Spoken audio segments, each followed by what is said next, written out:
ഈ ബന്ധുക്കൾക്ക് മൃതദേഹം നാടുകളിലേക്ക് കൊണ്ടുവരുന്നതിന് എയർ ഇന്ത്യ തന്നെ വിമാനങ്ങൾ അറേഞ്ച് ചെയ്യുന്നുണ്ട്. മുംബൈ, അഹമ്മദാബാദ്, ഡൽഹി, അഹമ്മദാബാദ് തുടങ്ങിയ സർവീസുകൾ അതിനായി ഓപ്പറേറ്റ് ചെയ്യുന്നുണ്ട്. അഡീഷണൽ സർവീസുകൾ ആവശ്യമെങ്കിൽ അത് നൽകാൻ തയ്യാറാണ് എന്ന് എയർ ഇന്ത്യ അറിയിച്ചു എന്ന വിവരം കൂടി ഇപ്പോൾ എയർ ഇന്ത്യ തന്നെ വ്യക്തമാക്കുന്നുണ്ട്. അത് ഈ മൃതദേഹങ്ങൾ തിരിച്ചറിഞ്ഞ് അത് നാടുകളിലേക്ക് കൊണ്ടുപോകാൻ സൗകര്യം വേണ്ടവർക്ക് അതിനുള്ള ക്രമീകരണങ്ങൾ എയർ ഇന്ത്യ തന്നെ ഒരുക്കുന്നു എന്ന വിവരമാണ് ഇപ്പോൾ വരുന്നത്.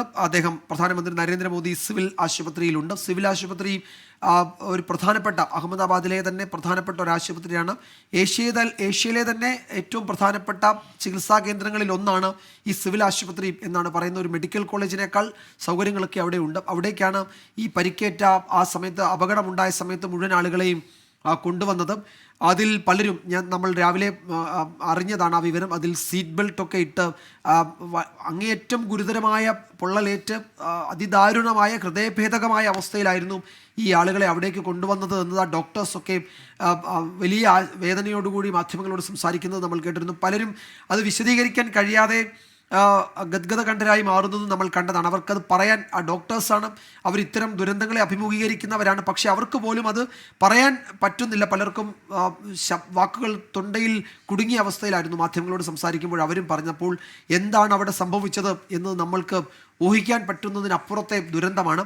ഈ വിമാനം അവിടെ നിന്ന് റൺവേയിൽ നിന്ന് ഉയർന്ന് ആദ്യത്തെ 30 സെക്കൻഡിൽ തന്നെ അതിന് അപകടം പറ്റി എന്നാണ് ഇതിൽ രക്ഷപ്പെട്ട വിശ്വാസ് കുമാർ പറഞ്ഞത്. പക്ഷേ 30 സെക്കൻഡ് ആയിരിക്കില്ല, ഏതാനും ചില മിനിറ്റുകൾ ഉണ്ടായിരിക്കും. അദ്ദേഹത്തിൻ്റെ മെയ്ഡേ കോൾ വന്നതിന് ശേഷം 10 സെക്കൻഡിൽ തന്നെ എയർ ട്രാഫിക് കൺട്രോൾ അതിനോട് റിയാക്ട് ചെയ്തു. പക്ഷേ തിരിച്ചൊരു മറുപടിയും ഉണ്ടായില്ല.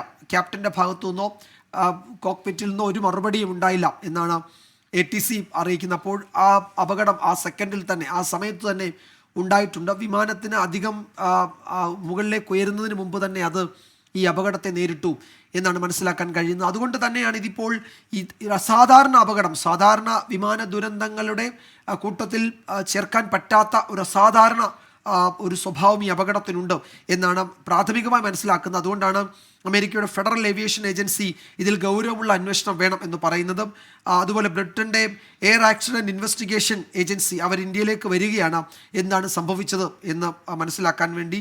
ബോയിങ് 787 എന്ന ഈ വിമാനം ഒരുപക്ഷെ അതിൻ്റെ കാര്യത്തിൽ ഈ പറയുന്ന ഡ്രീം ലൈനർ വിമാനങ്ങളെ പറ്റി ബോയിങ് ക്ലെയിം ചെയ്യുന്നത് അപകടങ്ങളിൽ പറ്റില്ല, അപകടങ്ങൾ പറ്റാത്ത ഒരു വിമാനമെന്നാണ്. പക്ഷേ അങ്ങനെയല്ല.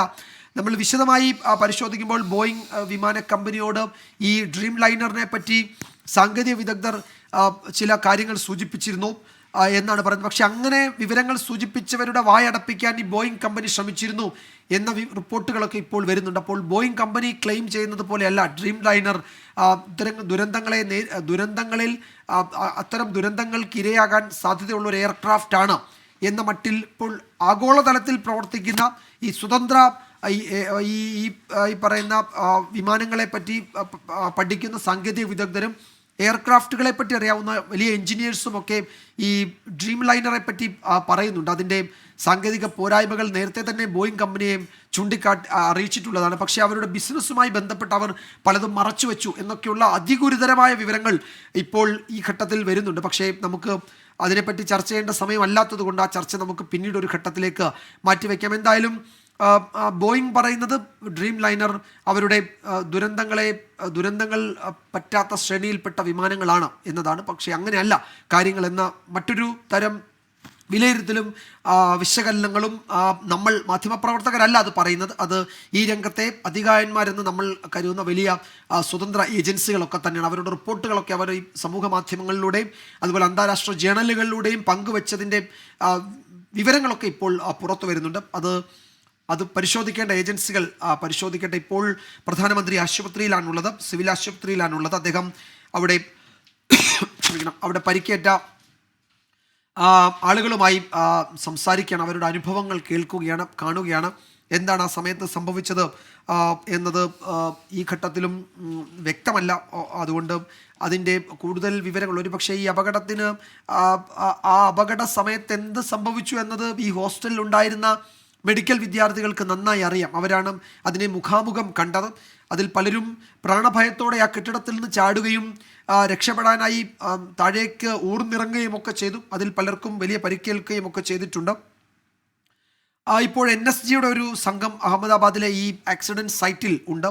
അതിലൊരു സംഘമാണ് ഈ വിമാനത്തിൻ്റെ ബ്ലാക്ക് ബോക്സ് ഇന്നലെ കണ്ടെടുത്തത്. പക്ഷേ കോക്പിറ്റ് വോയിസ് റെക്കോർഡർ ആണോ കിട്ടിയത് എന്നത് നമുക്ക് ഈ ഘട്ടത്തിൽ അറിയില്ല. വിമാനത്തിൻ്റെ പിൻഭാഗത്ത് ഉള്ള ചില സാങ്കേതിക ഉപകരണങ്ങൾ വീണ്ടെടുക്കാൻ കഴിഞ്ഞിട്ടുണ്ട് എന്ന് മാത്രമേ അറിയൂ. അത് ഈ അന്വേഷണത്തിൽ എത്ര നിർണായകമായ വിവരങ്ങളാണ് അതിലുള്ളത് എന്നത് DGCയെ പരിശോധിച്ച് വിലയിരുത്തുകയാണ്. DGCയുടെ ഒരു വിദഗ്ധ സംഘം ഇന്നലെ തന്നെ അപകടമുണ്ടായതിന് തൊട്ടു പിന്നാലെ തന്നെ അതിനായി നിയോഗിക്കപ്പെട്ടിരുന്നു. അവർ ഈ വിവരങ്ങൾ പരിശോധിച്ച് വരികയാണ്. ഈ വിമാനത്തിലെ പൈലറ്റ് അദ്ദേഹം അങ്ങേയറ്റം പരിചയസമ്പന്നനാണ്. ഏതാണ്ട് 3 പതിറ്റാണ്ട് വൈമാനിക ജീവിതം നയിച്ച ഒരു വളരെ പരിചയസമ്പന്നനായ എയർ ഇന്ത്യയുടെ ഒരു ക്യാപ്റ്റനാണ് സുമിത് സബർവാൾ. അദ്ദേഹത്തിന് 8200 മണിക്കൂർ ഫ്ലൈ ചെയ്ത പരിചയം അത് ചെറുതല്ല. അനുഭവജ്ഞാനത്തിൻ്റെ കാര്യത്തിൽ അദ്ദേഹം എയർ ഇന്ത്യയുടെ തന്നെ ഏറ്റവും പരിചയസമ്പന്നനായ മുതിർന്ന ഒരു പൈലറ്റാണ്. അദ്ദേഹത്തിൻ്റെ വ്യക്തി ജീവിതത്തെ പറ്റിയൊക്കെയുള്ള വളരെ നല്ല ഓർമ്മകളുള്ള അദ്ദേഹത്തിൻ്റെ ജീവിതം അദ്ദേഹത്തിൻ്റെ സുഹൃത്തുക്കളൊക്കെ ഈ ഘട്ടത്തിൽ പങ്കുവയ്ക്കുന്നുണ്ട്. അദ്ദേഹം മുംബൈയിലാണ് അദ്ദേഹം താമസിക്കുന്നത്. ജൽവായു വിഹാർ എന്ന മുംബൈയിലെ ഏറ്റവും വ്യോമസേനയുടെയൊക്കെ ഉദ്യോഗസ്ഥർ താമസിക്കുന്ന ഒരു റെസിഡൻഷ്യൽ ഏരിയയിലാണ് അദ്ദേഹം താമസിക്കുന്നത്. അദ്ദേഹത്തിൻ്റെ 82 വയസ്സുള്ള പിതാവ് ഡയറക്ടർ ജനറൽ ഓഫ് DGCAയിലെ ഒരു ഉന്നത ഉദ്യോഗസ്ഥനായി വിരമിച്ചയാളാണ്. 82 വയസ്സുള്ള പിതാവിനൊപ്പമാണ് അദ്ദേഹം താമസിക്കുന്നത്. സുമിത് സബർവാൾ അദ്ദേഹത്തിൻ്റെ പിതാവിനോട് പറഞ്ഞത്, ഞാൻ ഈ ജോലിയൊക്കെ വൈകാതെ അവസാനിപ്പിച്ച് താങ്കളോടൊപ്പം വന്ന് താമസിക്കും എന്നിടയ്ക്കിടയ്ക്ക് പറയാറുണ്ടായിരുന്നു. അദ്ദേഹത്തിൻ്റെ സഹപ്രവർത്തകരൊക്കെ ഇപ്പോൾ കണ്ണീരോടെ ഓർക്കുന്ന വീഡിയോ സമൂഹ മാധ്യമങ്ങളിലൊക്കെ പ്രചരിക്കുന്നുണ്ട്. പക്ഷേ അദ്ദേഹത്തിൻ്റെ വന്ധ്യ പിതാവിനോടൊപ്പം 82 വയസ്സുള്ള പിതാവിനോടൊപ്പം താമസിക്കാൻ സുമിത് സബർവാൾ എന്ന ആ പരിചയസമ്പന്നനായ പൈലറ്റ് ക്യാപ്റ്റൻ ഇല്ല എന്ന് അദ്ദേഹത്തിൻ്റെ സഹപ്രവർത്തകരൊക്കെ ഇപ്പോൾ ഓർക്കുകയാണ്. ആ പിതാവ് കണ്ണീരോടെ ജൽവായു വിഹാറിലെ ആ ഫ്ലാറ്റിൽ മകനെ കാത്തിരിക്കുന്നതൊക്കെ ഈ ദിവസങ്ങളിൽ ഈ മണിക്കൂറുകളിൽ അതിൻ്റെയൊക്കെ വിവരങ്ങൾ വരുന്നുണ്ട്. അപ്പോൾ ഈ രാജ്യത്തിൻ്റെ വിവിധ ഭാഗങ്ങളിൽ നിന്ന് അത്തരം കണ്ണീരിൻ്റെ കഥകളാണ് വിവരങ്ങളാണ് വരുന്നത്.